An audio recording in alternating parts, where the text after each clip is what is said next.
Hello and welcome back to another episode of my MotoGP 23 career mode, and today we are finally starting our first full season. Of course, in the last couple of episodes we've been doing what is called the debut season, which is the final 3 rounds of the previous season, almost like a tutorial. Also allows you to try and get into Moto2 or MotoGP if you do perform really well. But if you did see those last episodes, you would know that unfortunately we didn't quite live up to par, so we didn't actually manage to get into a Moto2 or MotoGP, although I would have just done Moto3 again anyway. Obviously a lot of our challenge so far has been trying to find the right AI difficulty level, because on track sometimes you can keep up with them or beat them quite easily, but then in the simulated times they do get put back ahead of yourselves. We did find AI level 100 was pretty good in the last episode, so that's what I'm continuing to use here. But for our first round of the season then, we've got the Portuguese Grand Prix, but we have got a little turning point here, the key to success, telling us to finish in front of Ricardo Rossi in the standings. Development is key to winning a season. Biker's performance should convince Honda to invest the resources needed to be competitive. So basically, what we need to do here is finish ahead of Ricardo Rossi in the championship after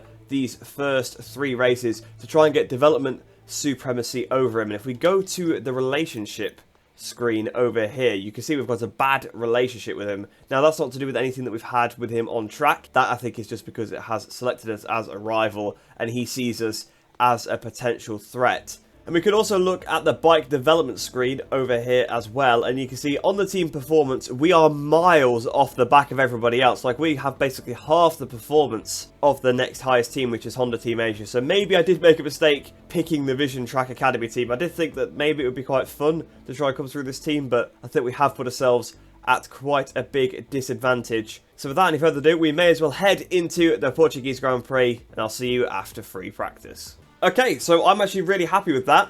At the end of practice, you can see we've topped the times, despite actually simulating the end of the session. So it does seem like at Portimao, at least, the times are correct. I have been wondering whether maybe the debut season is where the issues lie, rather than actually during the real career mode. So we'll have to see how that advances. And of course, it could just be those 3 tracks in particular were the 3 worst. It is, of course, statistically possible. But I am thinking that maybe because the debut season is scripted to an extent, it is going to be a little bit more buggy, a little bit more weird with the AI. But you can see we were 0.9 clear of the field. I was 1.1 clear of RT Gas when I actually ended the session, so you can see they haven't really improved by much at all. So I think going into qualifying, I am just going to up them again a little bit more, probably to 105. I mean, I could probably even up it more, maybe to 110. I'm not sure exactly how much of a step they're going to make on each difficulty level. So I think I'll try 105 in qualifying. We'll see then how we get on in that session. If we then are still quicker than the AI, I'll put them up to 110 because, again, it is a balancing act. But we should get through to qualifying 2 with that, which is pretty nice. It's also really nice to see ourselves top of a timesheet as well, because up to this point it's just not been possible. So we may as well head into qualifying now. Like I said, I'll turn the difficulty up, so I'll see you there. So here then in qualifying 2, and you can see coming through Q1 we've got David Munoz, Colin Vaya, Kaito Toba, and Jose Antonio Rueda. Of course, Ricardo Rossi is already in this session with us. I also had a little look at Ryosuke Yamanaka out of the corner of my eye there, but of course I do need to remember he's not really my rival anymore. Probably not that important to me at all this season because he's on a gas bike, of course, or a KTM, I suppose you might call it. So when we're battling for Honda supremacy, it doesn't matter so much. So for this session, we'll head out on the medium soft tyres, because of course it is qualifying, so try and make the most of the sticky tyre. But I think for the race, we might have to use the hard, even though I'm still a bit scared of the hard from MotoGP 22. But of course, it is a completely different game, so I think it's only fair that we do give it a shot. But our first Moto3 race last year was ruined by using the hard tyres, so you never know. But the rear tyre does actually seem to overheat quite a lot at this circuit. Whereas if you remember back to the previous season, or the previous episodes, it's always been the front tyre that I have sort of overheated. Hence why I'm actually using a medium tyre right now on the front rather than a soft, because typically the front tyre does overheat a little bit too much, and it does make it pretty difficult to actually stop the bike. But once again, for this session we've upped the AI difficulty. I feel like that will be just a trend, because of course I'm just going to keep getting quicker as well. I'm also pretty in tune with Portimao, because as I'm recording this, I actually had a league race here on GP bikes last night, so the physics are a little bit different. Obviously, the games are completely different, so I've got to try and get my head back around the Moto 3 physics, obviously the MotoGP 23 physics in general. So a lot of my braking points, acceleration points are a bit different than they are on the Superbike and GP bikes, but even still, I'm in tune with the track. But it is one of my favourite circuits, this, so I am looking forward to getting stuck into it, and historically, it is a weaker circuit for the AI, so again, that could be another reason why we've had to up the AI difficulty, just because they're not actually so good at this circuit. So here we are then, coming up towards the line to start our first qualifying lap. So here we are, coming out of the last corner, up towards the line, and the line is actually in the right position on this game. So over the line we go. It's fastest by 1.5 seconds, 51.5, so pretty similar to what we did in free practice. That's good, it means it's not a fluke. But that's a big advantage, especially because I've turned the AI up to 105 for this session. I would have expected them to have made a step. But so far, 1.5 seconds, that probably would be pole position. But again, I didn't expect this going into the weekend. I know it might be a bit of a weaker circuit. I hoped that we'd be somewhat competitive, but whilst I still play in the AI slider, if I'm on pole by this much, I'm definitely going to put them up to 120. There's no doubt about that, because clearly they do need to be a little bit faster, at least at this circuit. Yeah, I've just gone half a second faster on that lap of 50.9, so yeah, I definitely think there needs to be... I definitely have to put the AI up. Probably could have put them onto the maximum setting, to be honest, because 1.5 seconds is a huge gap. I even upped them going into this session, and the gap is actually larger than it was then. I mean, the simulated times will probably close it up a bit, but we're talking 1.5 is the real gap in terms of on-track performance. So we may very well have our first pole position here, although I don't feel like I've particularly earned it, with the difficulty obviously being a little bit wrong. So we'll put the difficulty up before the race, and we'll see how we get on there. So not quite, actually. We don't get our first pole position of the season. Diogo Moreira ends up getting pole position with a 50.9, so a few hundredths ahead of me, half a tenth actually, if you look at that one. We did just squeeze in front of Danny Holgado in third position, Artigas in fourth, and Ayumu Sasaki rounds out the top 5. So at least we have a chance to maybe fight for something decent here. If we look where Ricardo Rossi is, don't know where he has ended up, down in 13th place. So it does put us in a good position to try and beat him. Of course, our objective is only to get in the top 15, but I feel like we do have a pretty good shot at that, because even at the end of last season, in the debut season, we were able to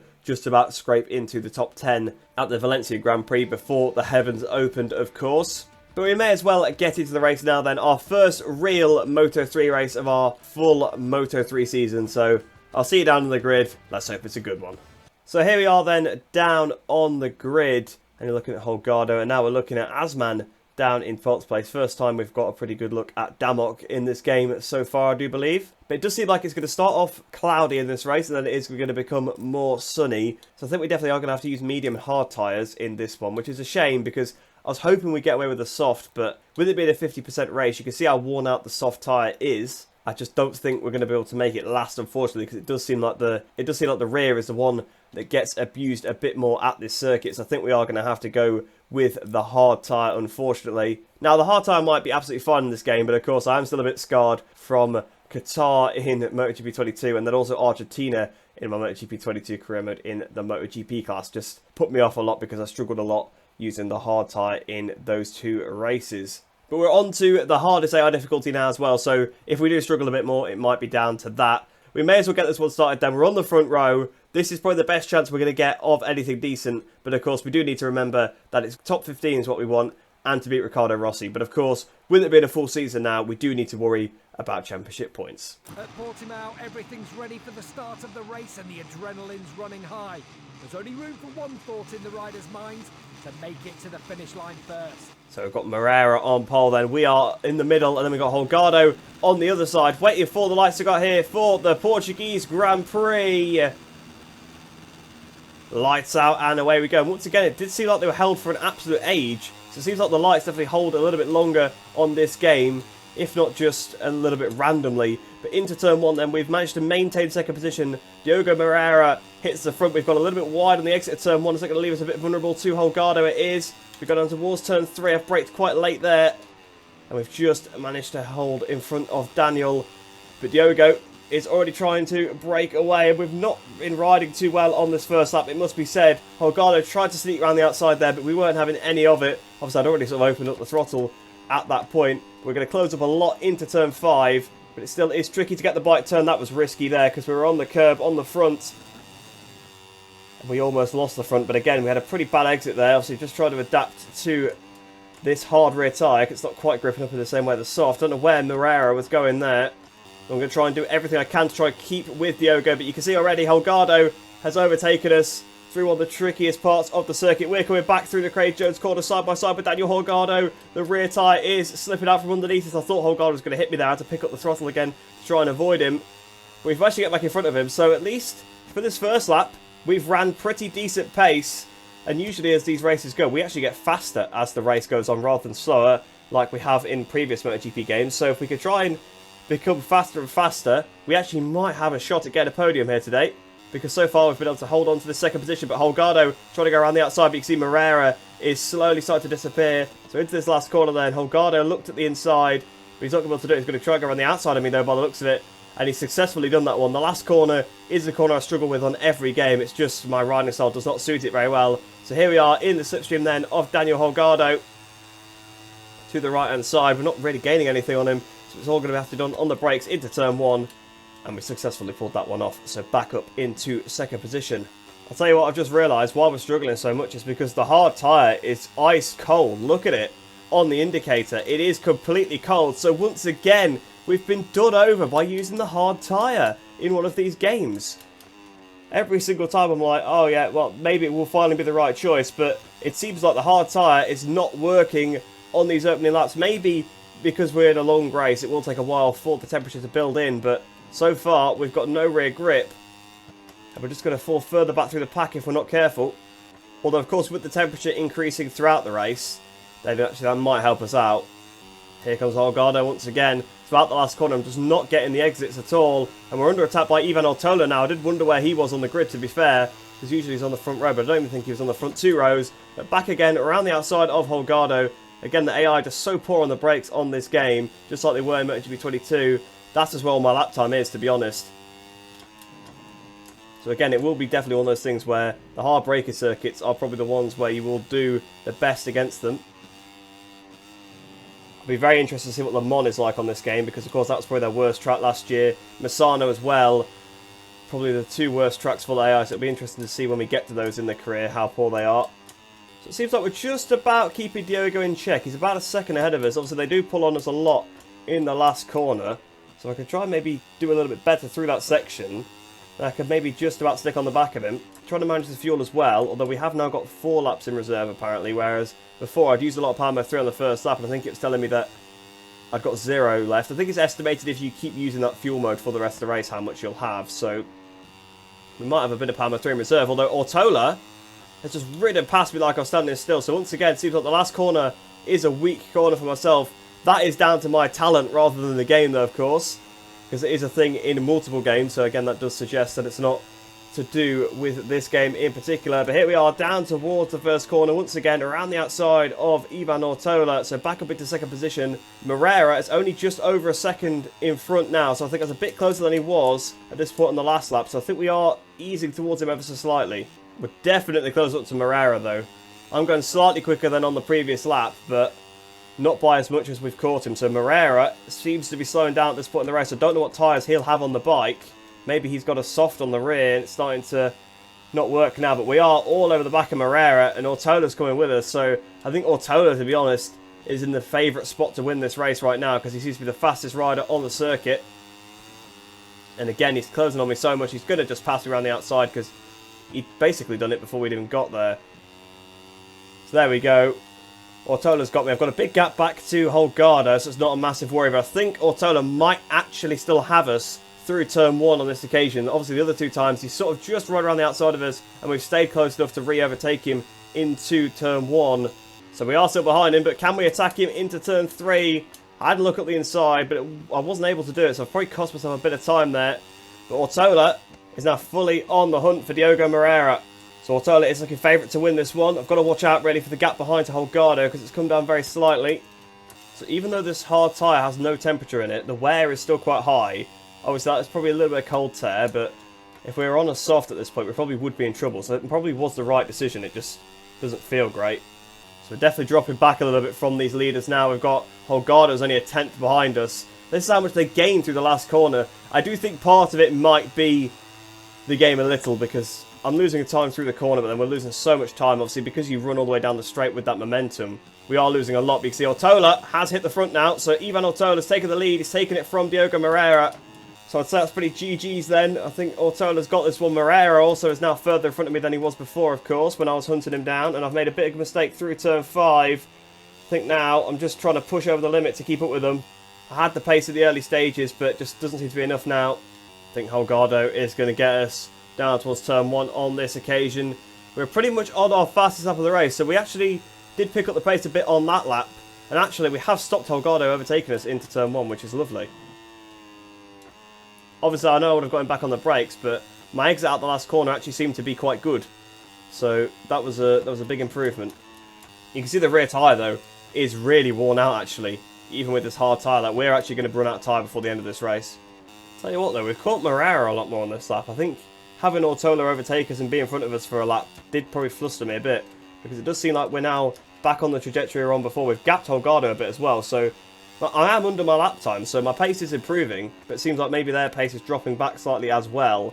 But like I said, I am in tyre trouble because there's still, what, 4 laps to go? And you can see on the little tyre indicator in the bottom right, the right hand side of the tyre has got not much left to give. So new personal best lap of the race to me then, 52.3, but that's a long way off what Ortola's done, a 51.5. He's just so much faster than everybody. And he didn't qualify for rally, he'd already come through the pack anyway, but you can see how much he's pulled away from Moreira, and even ourselves, we're miles ahead. If you see, there's a group on the start-finish straight, so we're part of that group that's pulled miles away in the previous races, that's been miles ahead of me, usually. Now, for example, in this previous race, when we've seen that we've been like 20 seconds off the race lead, we are like those people now. We are the people that are about 20 seconds up the road. Which is crazy, because we're now on a higher difficulty than before. It just... I am getting better at the game. I think that is definitely part of it. But we are now all over the back of Diogo Moreira. Moreira is struggling a lot here with this tyre. So it's not just me that's in tyre troubles. So here we go, up the inside through the Craig Jones corner. We're going to be pretty close to collide a little bit there. But into Portimao, we've taken second position. We've got to watch out for Moreira because they do take a strange line through there. But we've got him. He's probably going to get us back through the final corner. But for now, we've finally surpassed Diogo Moreira and we're up to second position. But we're definitely not hunting down Ortola. He's 3.4 seconds up the road. So unless he hits some major tyre troubles, which is possible with him pushing this hard, I don't think we're going to catch him. I'm feeling a little bit more confident about my tyre as well now because another lap gone by and it hasn't dropped much. So there's only a few laps to go now, 3 laps to go. And here he goes around the outside. So Moreira retakes the position. But we are right behind him. We're going to get the slipstream on the straight, so we might even pass him before we get to turn 1. So here we are in the slipstream of Diogo Moreira, although we haven't really got the straight line speed on him, but we should get him on the brakes into turn 1, back up into second position, and now we can try and use the braking performance to pull away in these first few sectors of the track, and then we might be free of him. Looks like Ricardo Rossi, a little update on him, he's only on about 4 points this race, so we're gaining a healthy 16 on him in the championship. Oh, we've come alive on this lap. I'm going 8 tenths quicker than I have in the entire race. We're now 1.4 seconds. Fastest lap of the race to me, 51.4. Where was this pace earlier? From the penultimate lap of the race, it's going to be a bit too little too late to catch up to Ortola ahead. But it seems like finally we've got clear air. We didn't have anybody in front of us. And we go miles faster. I must say that I'm really enjoying doing these 50% races. I decided to change it up this year because usually I only do like 35, 25% races. But the races play out really differently and they actually are quite enjoyable. And it should be a better video for you guys as well because it should contain more of the race. I am aware that in previous years there's been too much practice and qualifying in the videos and not enough racing. I really do feel like the fuel load makes a bit of a difference in this game as well because usually the times are better towards the end of the race, which does make sense because once the fuel load comes down the bike does feel a bit more nimble. We're about to start the final lap here. We've got 3 seconds back to Diogo Moreira. He's probably going to take a big chunk out of it through this last corner, but we're pretty safe to him. We've got a massive gap in front of Ortola, so we're not catching him up. Even if he crashes, he actually might get back on in front of us anyway. He's that far ahead, so we may as well just do a safe last lap. There's a little bit of tyre grip left. We've got enough fuel, so we may as well just bring it on home nice and safely now for a good second position in our first full season. But here we are then through the final turn to finish our Portuguese Grand Prix, the first race of our full season. Ivan Ortola is the race victor, but we're going to come home in a great second position for Vision Track Racing.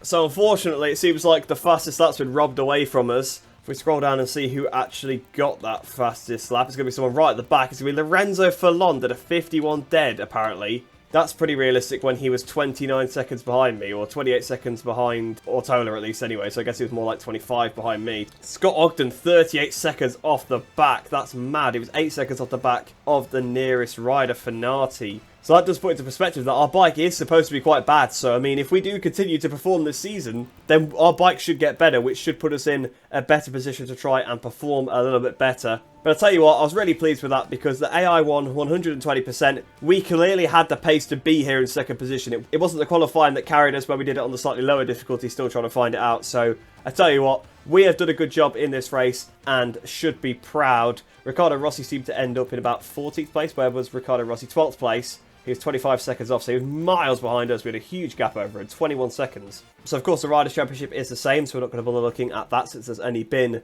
one race. But the Teams' Championship is actually surprisingly similar to the Riders' Championship as well. MTA lead with 25 points. We have 20 in second place. MT Helmets are third, because I guess both of their riders picked up some points there. CF Moto are in fourth, and Leopard round at the top 5. But what a good first race that was for us then. So let's head back to the Career Hub, get some reputation, and see what the social media has to say. So we gained 1,900 reputation then. So it doesn't seem like you actually get bonuses for doing better in the actual race. It only seems to be reputation for reaching the objective. But we have got a message on the feed here. Bike in second place doesn't change things much. We could have done much better in Portimao. And generally speaking, we know we always have to reach our opponents. So let's see what we can respond to Ricardo Rossi. So this second place gives us a bit of a boost. We're working well and we know we can hold our own against the rivals in any race. And then I like causing trouble for others. Second place isn't the best, but it means I'll go into the next race with a bit of a psychological advantage. So I'll tell you what, we'll be nice to him. Improve our relationship very slightly, because to be honest, it is just all about trying to be nice so that we can get good rides in the future, because of course they have told us that we do need to be careful about whether we rub teams the wrong way. So I'm just trying to be as nice as possible. But there we go then, that pretty much does bring this episode to a close. So I hope you guys have enjoyed that one. I certainly did, as you can probably tell.